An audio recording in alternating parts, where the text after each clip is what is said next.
Learn to be super successful. Subscribe to my channel, meathead. But that was after you left the company that you were the CEO, founder. No. It was before. That was before. Yeah. That was before. Being the CEO of a public company and when I was the fastest growing energy company in the world, I'd already set up the dominoes right. So I just rode the wave. Although the oil went from 40 to 6, I was in the position that because I was already in the model of buying revenue as opposed to creating it organically, which in the exploration business is virtually unheard of. And so I was able to buy in the oil business, when you're drilling dry holes, they say, we're going to drill our way out of this problem. And they say, rotate to the right, because that's the drill bit rotates to the right. But I didn't drill after I drilled 30, 40 dry holes, I realized that explorations were all full of shit. And so I started buying revenue, which, they call me a cop-out in the oil business because I bought revenue instead of, drilling it. Although we made some great discoveries. When you're finding oil, they call it, how much grease have you found? They call it grease.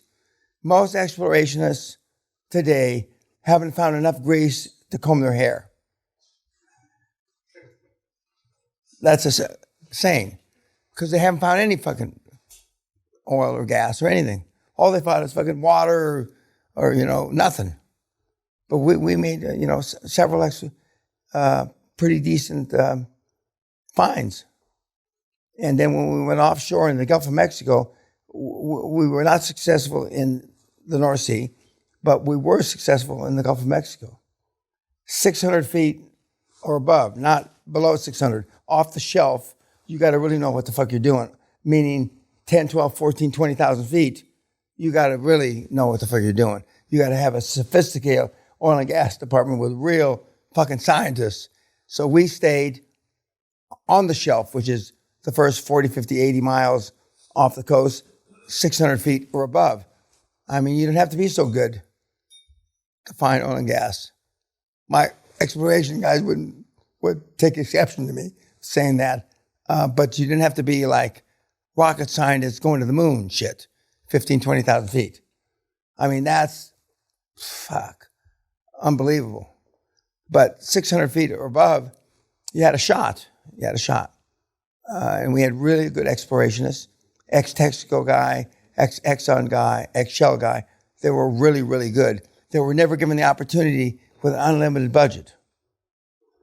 And we had unlimited budget because I could raise money from the Japanese, from Pemex, from Israeli National Oil Company, from all these guys, because the Kuwaitis gave me money. So if the Kuwaitis gave me money, the Jews of the Middle East, this kid must really be good. So everybody else gave me, I don't mean give me money, but and so we found a lot of grease. So not knowing anything. The more I know now, the more I've said it already, I see challenges, problems. That's a 1 in 50 shot. That's a 1 in this. So I haven't been in that game in a long, long time. Although they tell me, I don't believe it. They tell me it's easier now because of all the sophistication. I don't believe that shit. We got a fracker in here someplace. He's a nice guy, but he's full of shit. I shit more brains than he's got. And he's got a PhD. I gave the speech to the API with upside down fucking charts with guys just like him sitting in the audience. How's that possible? Because you're all full of shit. That's why. It's a joke. It's a fucking joke. And they've all got, and I'm not disparaging him, but he's here. They've all got a deal to turn water into this and salt into this. And now you can put water and it doesn't go through the water table. And all. I've been hearing this 50 fucking years. And he may be the first one that's actually telling me the truth. But I don't believe him. Because the odds are his deal doesn't work. The odds are not in his favor. They're just not.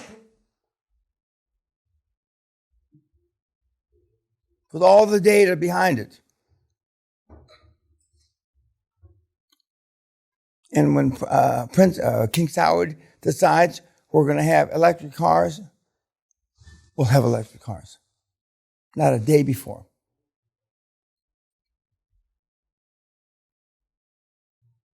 Mercedes will have 100% electric cars when King Saud says so.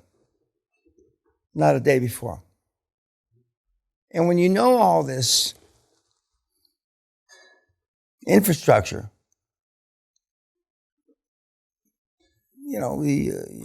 I won't say you're skeptical, but whatever transcends skepticism, you just know it's not going to happen. Now, in 1963, the American Petroleum Institute had a convention in Las Vegas. And there were 4 or 5 guys like you that were going to present papers.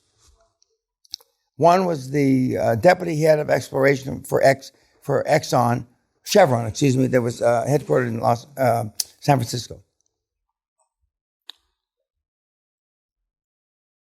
He got Thursday afternoon in the car and drove from San Francisco on his way to Vegas. He was supposed to give a 10 o'clock paper presentation. He never showed up. Many, many, many years later, his widow, as part of his estate, showed the papers he was going to present. To make it simple, distilled water into petroleum. It's not that simple, but okay, it was much more complicated with this, that, and the other, but okay, for the monkeys in this, that's simple enough. And he never showed up. He disappeared. Supposedly, that formula, that study, is sitting on a shelf in a vault in San Francisco where Chevron's headquarters are. To this day. Pardon? To this day. To this day. Now that's a myth in the energy. Now I believe it, but John Ernest, my CFO, who was the CFO of Gulf Oil that was bought by Chevron, and we're sitting down having a drink. It was a Pricewaterhouse former partner, former Marine from Korean War. We're just talking shit, and we were at the Carnegie Club in Pittsburgh. And somehow it came up. And he says, yeah. And John, I would believe, if he said the sun wasn't coming up tomorrow, I'd believe him. This guy was straight-laced. Yeah. Everybody above vice president in any major oil company in the world knows that. The junior engineers, of course, said he was nuts, blah, blah, blah, blah. And there's certain things where there's smoke, there's fire. Now, whether that's true or not, I have no idea. But apparently, at that time, 30, 40 years ago, at that time, everybody believed it. It's just like the rockets that Elon is using twice now. Boeing knew that in 1951, that you could take the rockets that came down and use them again. So there's all kinds of absolutes that the rum-dums like you don't know.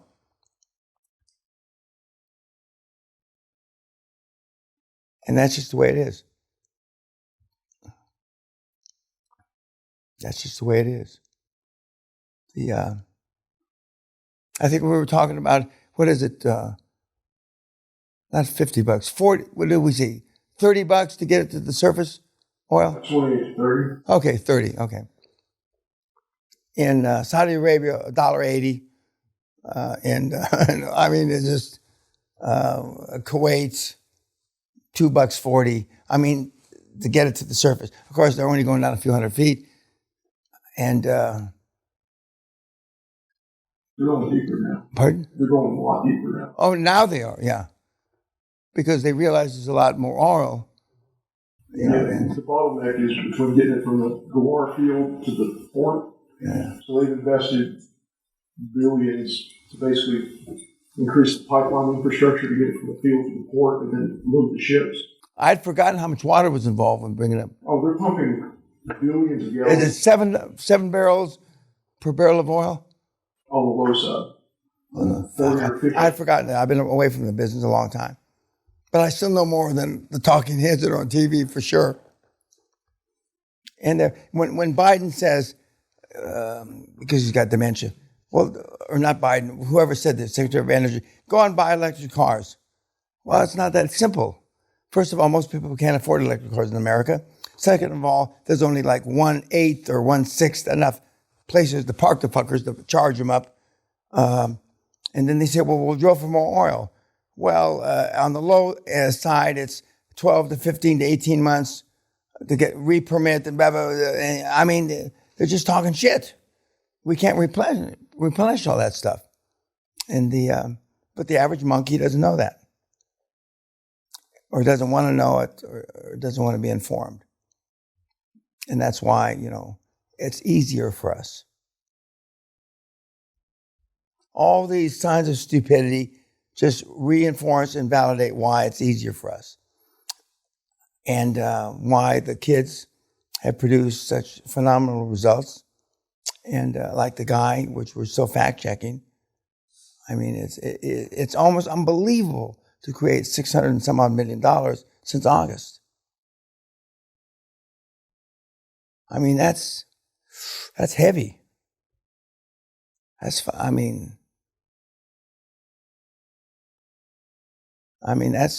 incredible.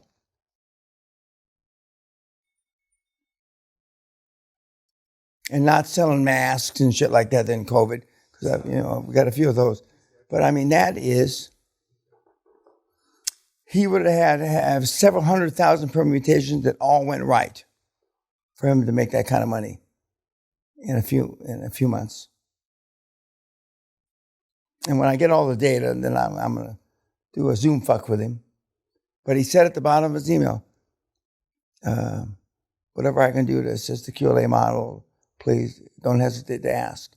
I don't know exactly what that means to a China person or a white man, but I'm going to find out. From Mesa, Arizona. For those of you that don't know what that means, that's like from being Adelaide. It's the asshole of the earth.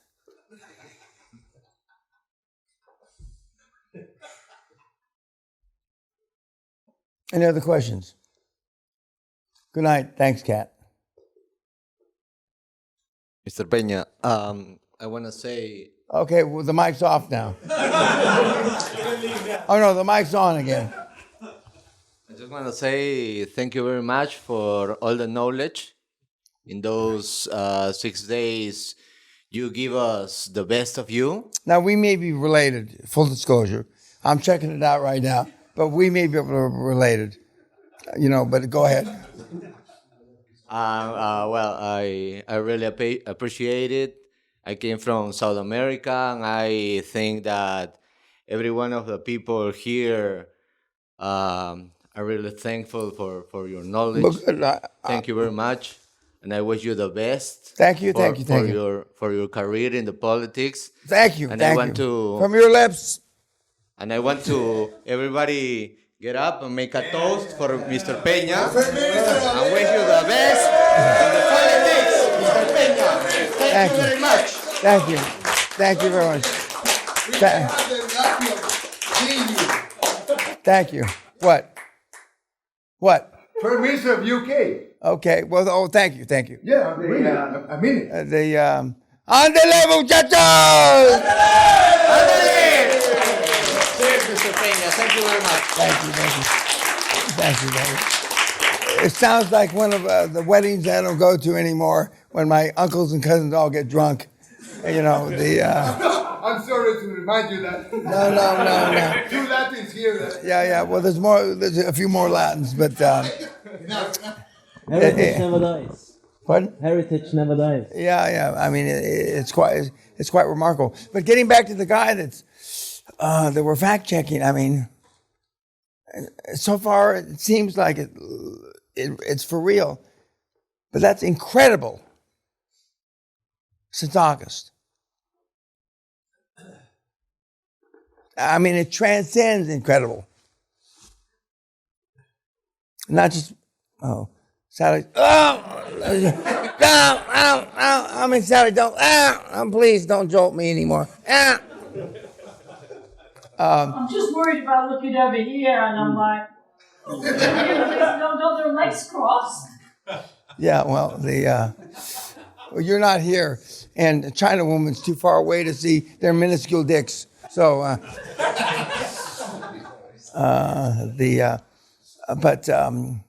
I mean, that'll be a new benchmark, new records. Fuck. Was that all in healthcare? No! Construction. And I told him 4 or 5 things to make it work, because I know the mistakes that Marcus has made. Okay? And to make it work, you got to do this, this, and this. But you can make big money if you do this, this, and this. And he said, well, I've steered away from those kind of deals because of high risk. You know? And I could lose my whole business if 1 or 2 of these deals go sideways. Okay, well, I mean, how much do you want to make? $1 billion.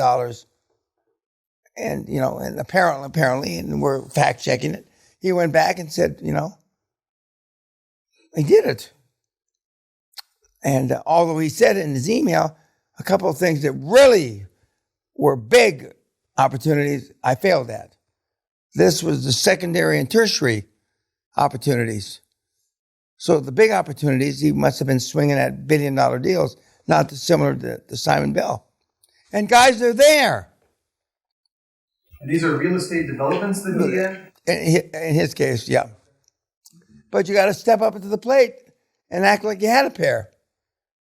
But you're putting everything. Now, I'm not suggesting you do that, really, because you could lose everything you've got. The few pennies you've got, it's not worth worrying about losing, in my judgment. But I mean, I don't want you to lose everything you got. But you want to make $2-3 billion. You put, you know, I'm saying this. You put your $50,000 or your $500,000 or your $4 million on the line. And if you've got more than that, but don't cry to me that the opportunities aren't there. And again, don't cry to me if you lose your $4 or $5 million. And a couple of you think you're too old. If you lose your 4 or 5 or 8 million, then, you know, you're too old to make it back again. And if you think you're too old to make it back again, absolutely, you won't make it back again. As I said, I think last night or the night before, and I think Sally was sitting there, I haven't rolled our net worth in a long, long time. But I have rolled my entire net worth 4 times. Ein, zwei, drei, vier, 4 times. But I haven't done it in a long, long time. And I have no intention of doing it. But I was willing, at the age, not the guys that are in their 50s here, but I was younger than that. I was willing to roll it. Because, you know, as I said, man's greatest burden is unfulfilled potential. And there's not a man or the one woman in this room that would say that they're anywhere near their full potential. In your dreams, you're not. I.e., that's why I attract a lot of people like this, and we've got a waiting list, et cetera, et cetera. But if you're not willing to step up to the plate and take a risk, I'm not saying that. You can do it. The Andreas is the way I suggest. 3 years, 80 million. Not the best in my stable, but better than a poke in the eye with a sharp stick, for sure. In another 3 years, he'll be 150 million cash out, and he'll be, you know, he's already independently wealthy, but he'll be independently wealthy in 5-6 years, which is a great outcome. It could be better, but it's not Simon Bell. You know, it's not some of the other guys. But that's your choice. At least you have that choice. In some parts of the world, you don't have that choice. But there's going to be huge opportunities in Russia. Buying assets from the big companies. And for those 2 or 3 of you that have big company backgrounds, they'll look at you more favorably than if, you know, you're a a 22-year-old kid that works in a gas station. I know you don't work in a gas station, but that's close enough. Okay? Or you're a 19-year-old university student. I mean, I'm not recommending that those kids go out and try to, do these big deals, buying assets from the that Shell, Exxon, and all these guys have already announced they're getting out of. And for those of you that have been with big companies, they say they're going to be out this year. I don't see how they can be out this year. Maybe next year. And they've got it on the agenda, and they put somebody in charge to get rid of the assets, and they don't want to know about until they get rid of them. You and I were discussing, and those guys will get rid of the fucking assets. If a nickel a dollar. All their mandate is get rid of the shit. Motivated seller. Yeah, exactly. We don't want to see this on the balance sheet. We don't have to report to the greenies and this and that. We went out. And that's a perfect for us, motivated seller. Motivated seller. But you've got to be there, not dissimilar to NEOM. It is very dissimilar to NEOM because NEOM isn't under the heat of, causing war and genocide, et cetera, et cetera. Even though Saudis are involved in genocide, but, in a different way. So it's a huge opportunity. And now you may have never looked at it that way, but now don't ever say you can't go and be involved in billion-dollar plays. You may decide not to do that, that's fine. I've got a family, I've got this, all those things. But don't say that, your eyes haven't been open to the opportunity. The opportunity. Because it's there. Okay, kids, time for me to go to sleep. Actually, Mr. Peña, before you retire for the evening, and Mrs. Peña as well, just want to thank you both for opening your home and sharing it with us this week. As well, I just wanted to thank your crack staff for making our stay exceptional.